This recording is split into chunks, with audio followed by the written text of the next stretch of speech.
बोलिए गुरुदेव की जय। गुरु प्यारे साध संगत, आज आपके समक्ष कबीर साहिब की वाणी के संसार में साधु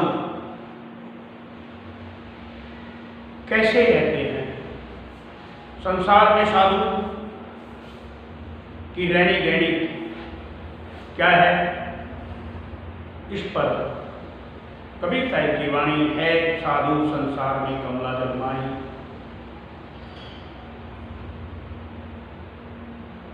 कि साधु कमल के फूल की तरह, जैसे कमल का फूल जल में रहता है, साधु इस संसार में ठीक ऐसे ही रहते हैं। तो इस वाणी पर आज का सत्संग लेने का विचार है।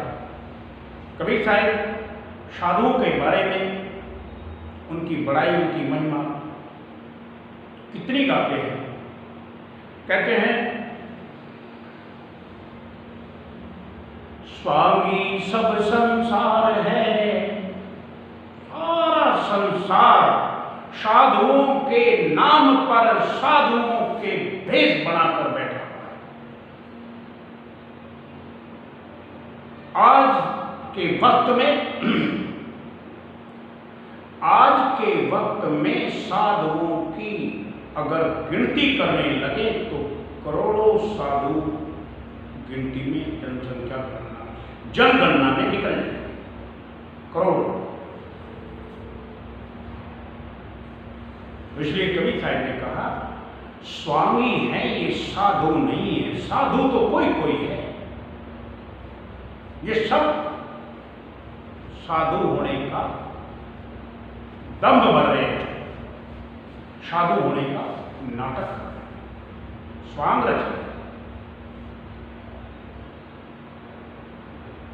तो स्वामी सब संसार है, साधु समझ अपार। साधु कौन है? जिसकी समझ, जिसकी विचार पांचों ज्ञान इंद्रिय के परले पार का, इस पार का नहीं, परले पार, जिसकी समझ, जिसकी विचार, जो हमेशा 24 घंटे मन माया के परे की बात करता, सही मानो में साधु वो है। स्वामी सब संसार है, साधु समझ अपार।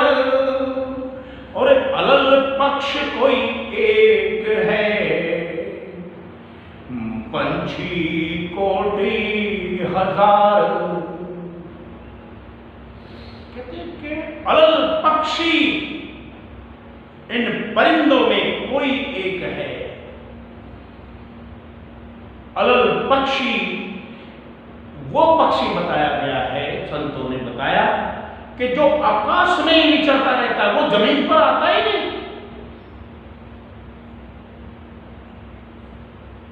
वो जब अंडा देता है, जब उसकी मादा और नर दोनों की आंखें मिलती हैं, नजरें मिलती हैं, तो मादा को गर्भ ठहर जाता है और वो गर्भवती मादा ऊपर ही विचरती रहती है।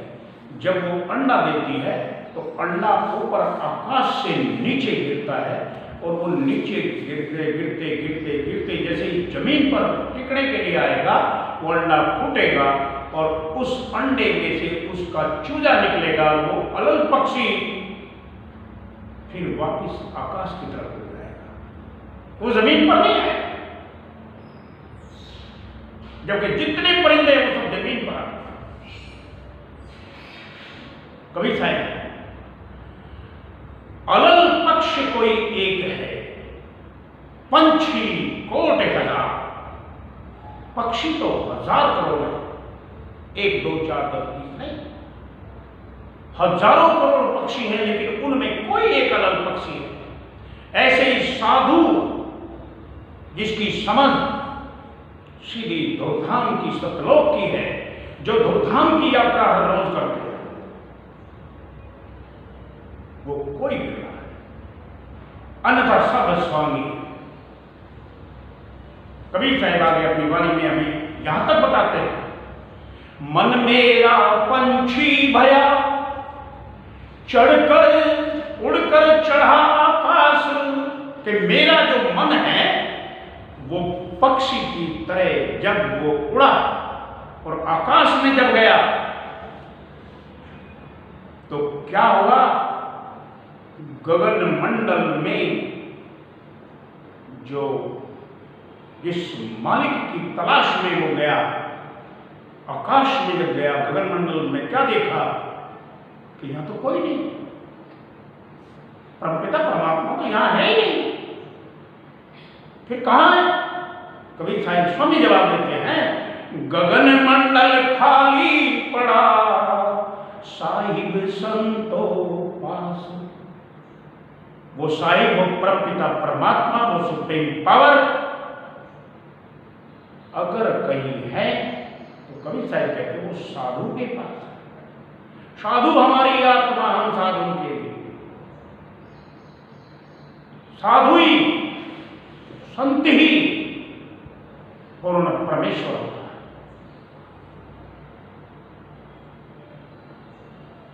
कबीर साहब फरमाते हैं,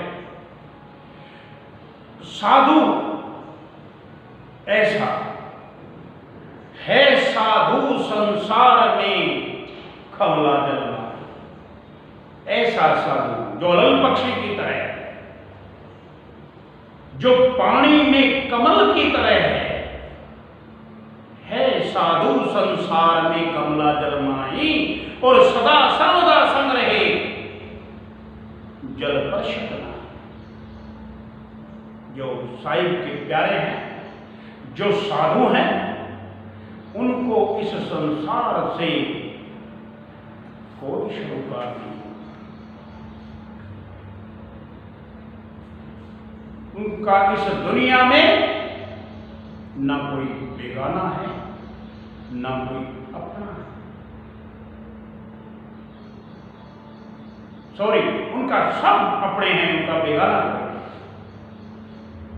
क्योंकि साधु दया भाव लेकर आए।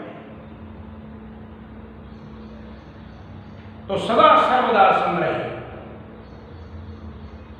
साधु नाम शरीर का नहीं है, साधु नाम कपड़े रंगे हुए पहनने का नहीं है, गेर में कपड़ों का नहीं है, रंग बिरंगे कपड़े पहनने का नाम साधु नहीं है। साधु नाम है करनी और कमाई का, संत नाम है रहनी और कहनी का। संत किसी देश का नाम है, संत किसी जात का नहीं होता, वो केवल पूर्ण ब्रह्म की जात का होता है।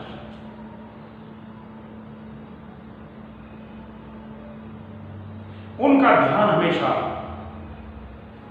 पांच तत्व गुण 3 के पार लगाया है, अलग पक्षी की तरह। तो कबीर साहब जब साधु की महिमा बता रहे हैं, वो बता रहे हैं कि साधु कैसे है। साधु संसार में कमला जल माही, सदा सर्वदा संग रहे जल पर सत नाही। जिनकी रहनी अपार जगत में सोई सत्य नाम प्यारा हो, जिनकी बड़ी जबरदस्त रहनी संसार में है, उनको सच्चा नाम बढ़िया लगता है, उनको सच्चा नाम प्यारा लगता है, नहीं तो सबको दीन दुनिया प्यारी लगती है।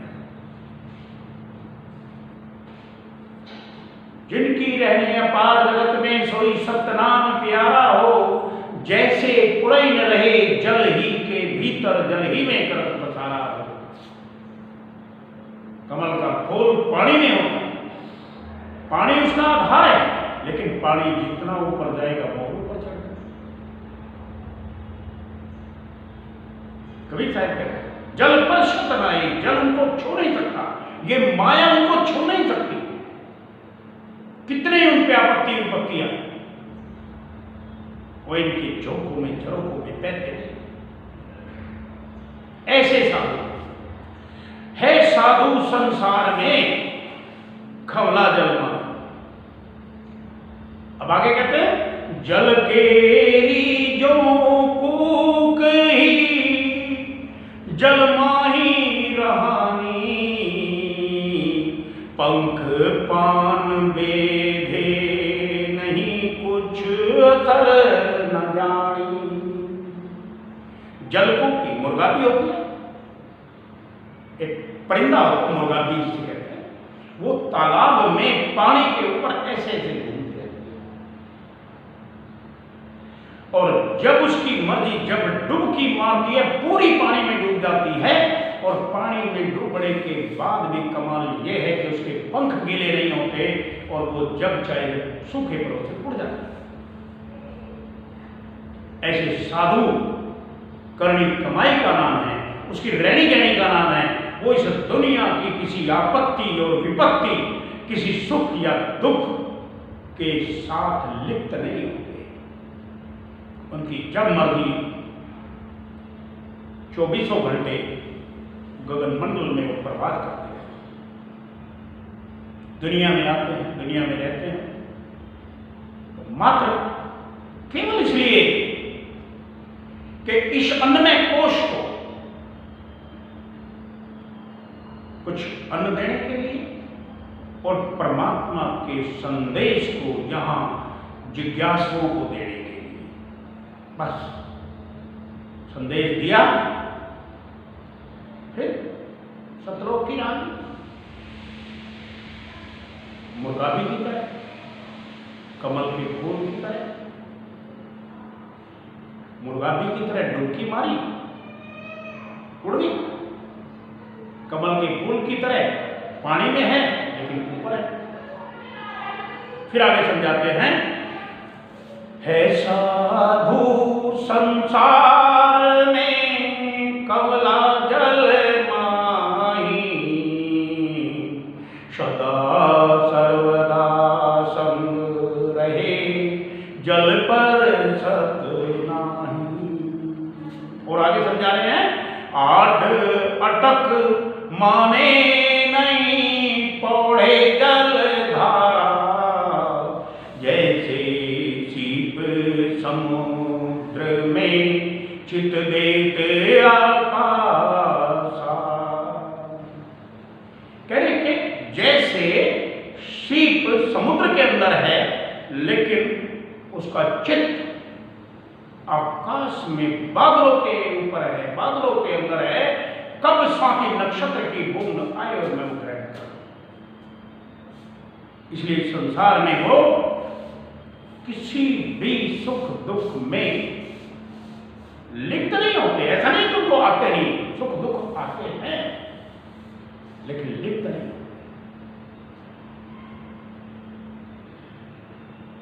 कुंभ कला है खेल ही, कुंभ कला खेल ही तस साहिब दासा। कुंभ कला जैसे नट का खेल होता है, नट अपने सिर पे गड़ा रख लेता है, गड़े के ऊपर वो गड़ा, फिर वो ऊपर गड़ा, और वो उस घड़े को रख कर सिर पर चलता है, एक रस्सी के सहारे रस्सी पर चलता है, बैलेंस इतना बनाता है कि घड़ा नहीं गिरता, और रस्सी को इधर से उधर तक पार कर जाता है। ये हालत है साहब, वो अपना इतना बैलेंस बनाते हैं कि दुनिया में कितने कोटि काल झकझोर ही कबाऊ ना हो चित्त बन, करोड़ों काल उनको झकझोड़ा देते हैं, उनको गिराने की कोशिश करते हैं, लेकिन वो अपने पथ पर, अपने रास्ते पर अड़े रहते हैं, शर्त उनकी साई के पास। जुगती जमुरा पाए के, जुगती जमुरा पाए के सर पे लटकाना, हो बीस विश्वा के बेधे नहीं गुरुगम क्या कह रहे हैं? जुगती जमूरा पाए, जैसे सपेरा होता है, सपेरे के पास एक जहर मोरा होता है जो जहर को चूस लेता है, इसलिए वो सांप से डरता नहीं। सांप को अपने गले में डाल लेगा, हाथ में बांध के चल देगा। जैसे सपेरा सांप के विष से डरता नहीं है, ऐसे साधु इस संसार में रह करके काल के जाल से भयभीत नहीं होता। वो कहता कोई नहीं, क्यों? क्योंकि उसके पास भी नागमणि है, उसके पास भी नाम की, शब्द की, धुन की वो संपत्ति है, वो धुन की संपत्ति उसके पास है, वो उसके पास जड़ी है, जहर मोरा है, जो इस माया के जहर को एक सेकंड से पहले उतार कर रखा, उसे कोई फर्क नहीं पड़ता दुनिया में कुछ हो। तो यहां कह रहे हैं जुगती जमूरा पाए के सर पे लपटाना, विश्वा के बेधे नहीं गुरुगम समाना। जैसे सपेरे को सांप प्रभावित नहीं कर सकते, उसका जहर प्रभावित नहीं कर सकता, वो उसके लिए जहर मोरा रखता है, वो जहर को चूस लेता है। ऐसे ही गुरु के पास उसकी गुरु की दी हुई धुन, गुरु की दी हुई वो सामग्री, गुरु की दी हुई वो दौलत, वो बख्शीश, जिसे कबीर साहब ने कहा शब्द निरंतर मनवा राचे, 24 घंटे वो शब्द में रमा रहता है, उसे कोई फर्क नहीं पड़ता। उसे पता है कि संसार में सगे संबंधी तो क्या एक दिन ये देख ही रह जाएगा। फिर आगे कहते हैं है साधु संसार में कमला जल माही, सदा सर्वदा संग रहे जल पर सत नाही। साधु ऐसे ही रहते हैं संसार, और कहते रहते आगे क्या कहते हैं? दूध भात घृत भोजन रू बहुपाक मिठाई। उन्हें दूध दो पी जाए, उन्हें बढ़िया पकवान दो खाए, उन्हें किसी चीज से कोई बुरे और प्रेम नहीं है, वो ये नौटंकी नहीं करते कि मैं ये चीज नहीं खाऊंगा, मैं ये चीज खाऊंगा, मैं ये भोजन नहीं लूंगा, मैं ये भोजन लूंगा, मैं साधु हूं, मैं भोजन नहीं लूंगा।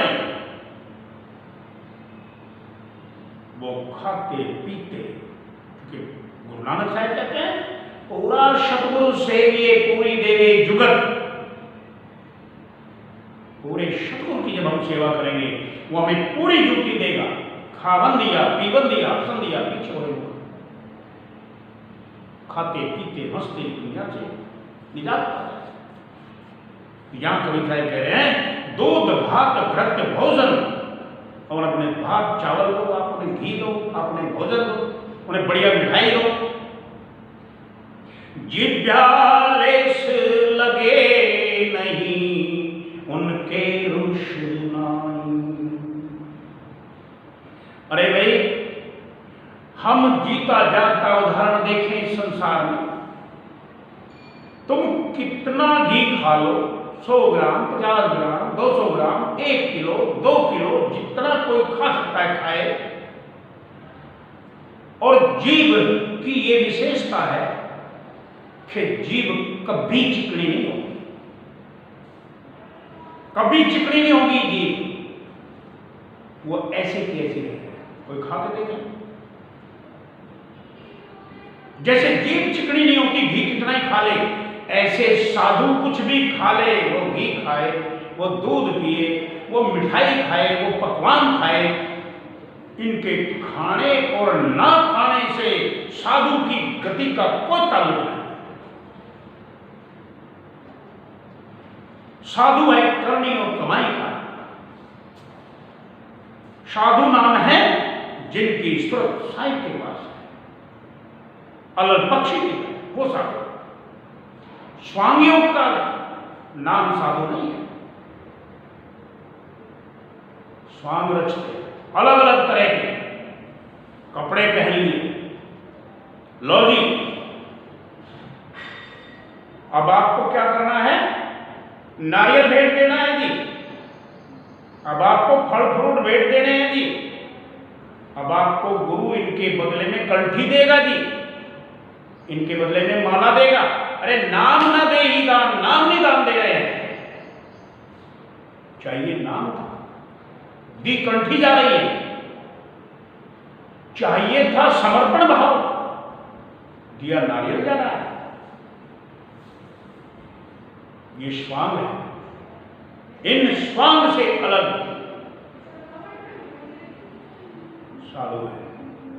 ये स्वांग नहीं रखता,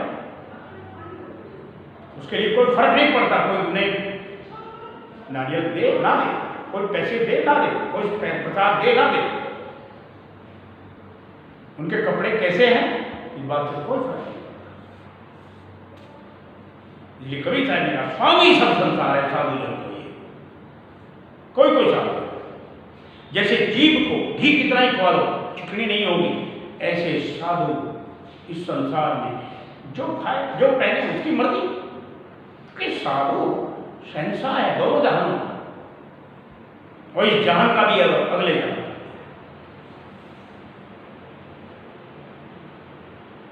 परलोक का भी शहंशाह है, इस लोक का भी शहंशाह है।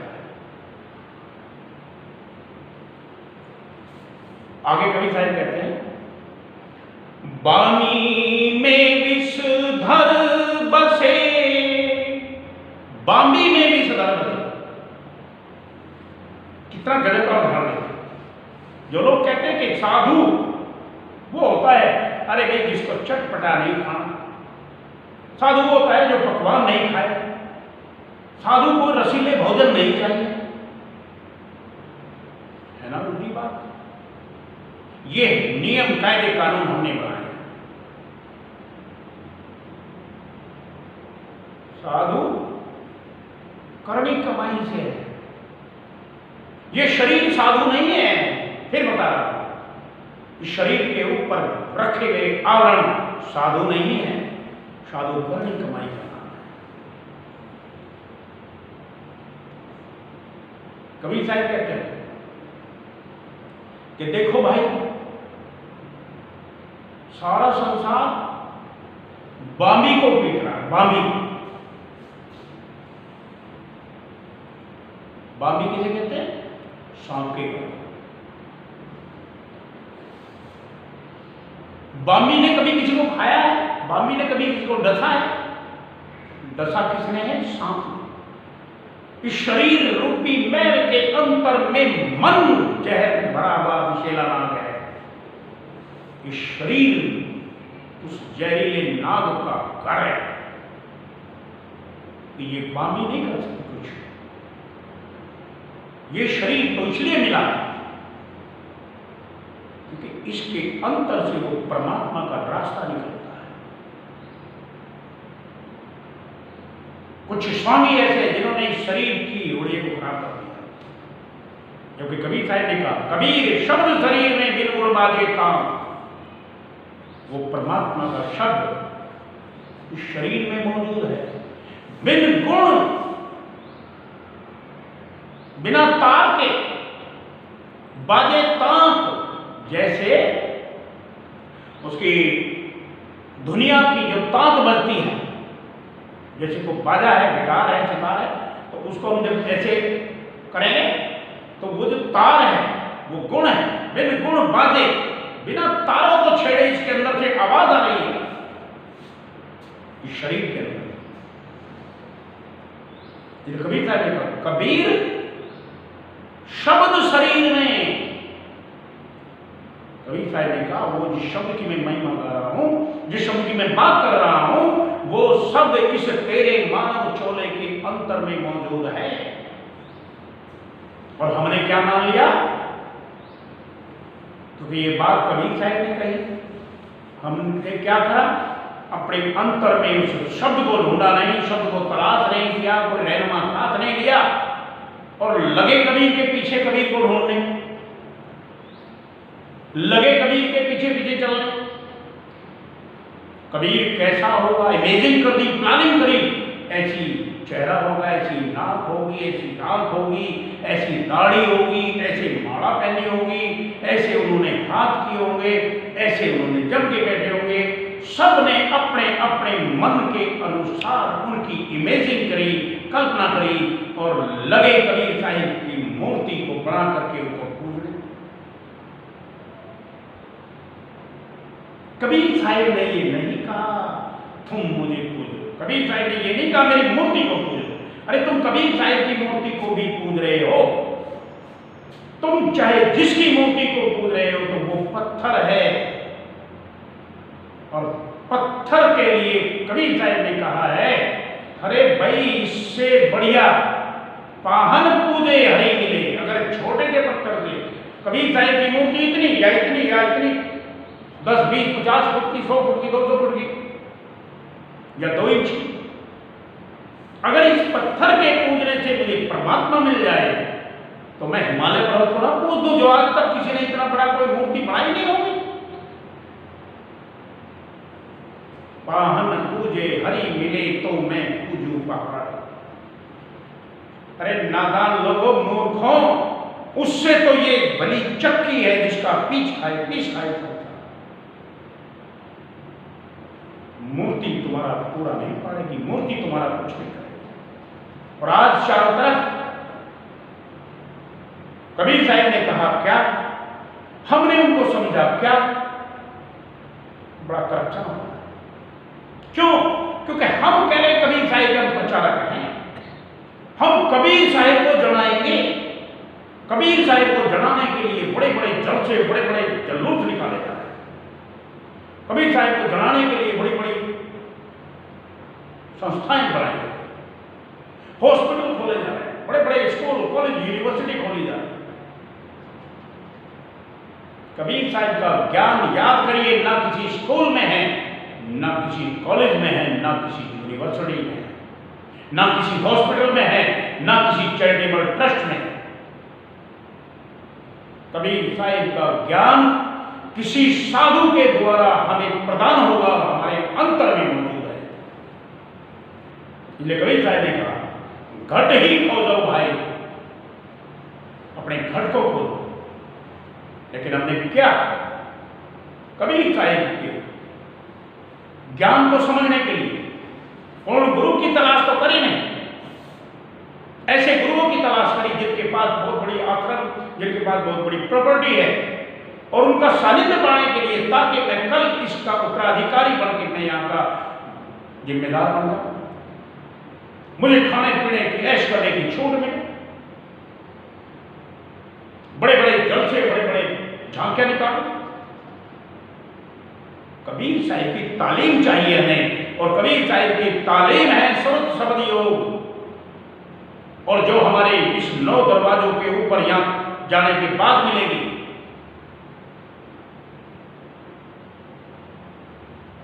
कमाल की।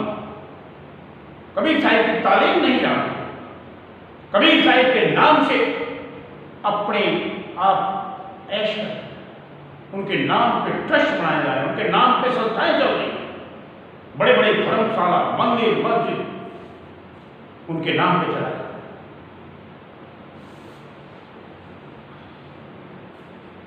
उसके पीछे पड़े, कबीर साहिब की तालीम के पीछे नहीं पड़े। कबीर साहिब कहते हैं अरे मैं बांबी में विषधर बसे, इस शरीर रूपी मैल के अंदर ये बांबी है, उस नाग की, उस विषधर की। विषधर कौन? हमारा मन। और बांबी कौन? ये शरीर। विषधर में बांबी बसे, कोई पकड़ ना पावे। कितनों ने पकड़ा है इस विषधर को, कितनों ने कैच करा इस मन को। कहे कबीर गुरु मंत्र से, केवल गुरु के मंत्र से, कहे कबीर गुरु मंत्र से सहजे चला। कह रहे कि मेरे इस देश को संग संसार में कमला जल माही, और सदा सर्वदा संग रहे जल पर शरण। कबीर साहब ने कहा, कबीर शब्द शरीर में,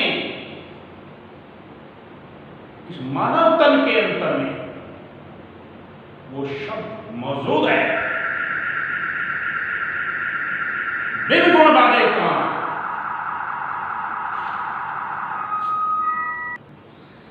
तो कबीर साहब ने कहा कि मेरे शब्द को तुम जानो, मुझे मत जानो, मेरे शब्द को जानो। क्यों? क्योंकि शब्द में भी सार, सार शब्द जब तुम्हारे हाथ आएगा,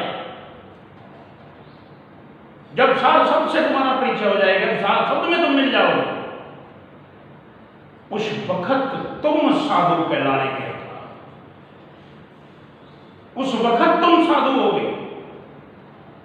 उस वक्त तुम्हारी स्थिति यह होगी कि तुम दुनिया में रहते हुए भी दुनिया के किसी भी कार्य में लिप्त नहीं हो। अगर तुमने सार शब्द नहीं पाया, तुमने चाहे कितना बड़ा, सब कुछ दुनिया के सम्राट भी बन गए, सब कुछ तुमने पा लिया, मान बड़ाई पैसा धन दौलत जमीन जवाब, तुम साधु नहीं हो सकते। साधु केवल वो होगा जिसके अंतर में शब्द गुंजायमान। कबीर शब्द शरीर में बिन गुण बाजे तांत, 5 तत्व 3 गुणों के ऊपर वो तांत की तरह बज रहा है।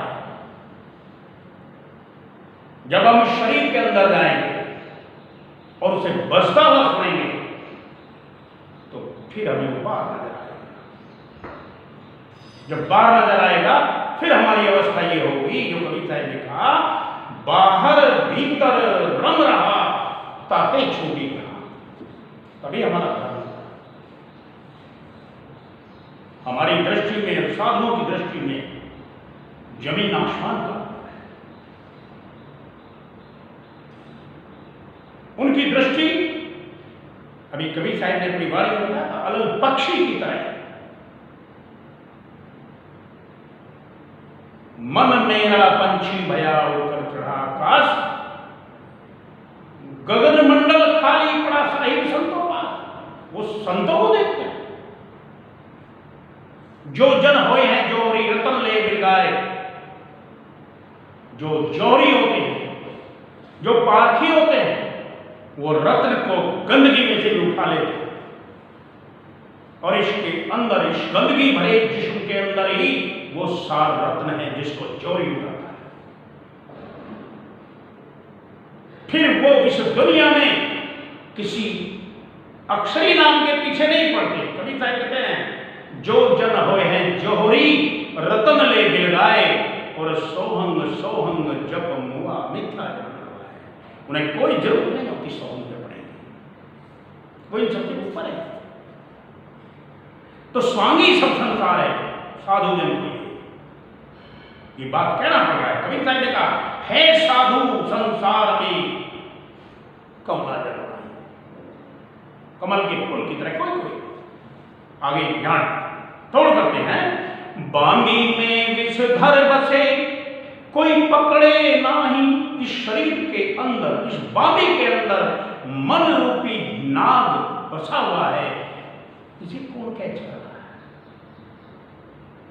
क्योंकि इसका हालत कैसी है? इसकी हालत गंगा गए गंगाराम और जमुना गए तो जमुनाराम। बामी में विषधर बसे कोई पकड़े नाही, कहीं कबीर गुरु मंत्र से। गुरु मंत्र क्या है? शब्द। वो शब्द जो शब्दों का निसार है, सहजे चले आ, उस शब्द की डोरी को पकड़ो। कबीर साहब, सतगुरु लाए डोर पुकारे जीव को, शब्द की डोर लेकर आए। सतगुरु लाए डोर पुकारे जीव को, हंसा चलो संभाल मिलन निगती हो। इसी के साथ ही गुरु प्यारी साध संगत आज का सत्संग है साधु संसार में कौला जल माही, ये समापन करते हैं। साहिब बंदगी, साहिब बंदगी, साहिब बंदगी।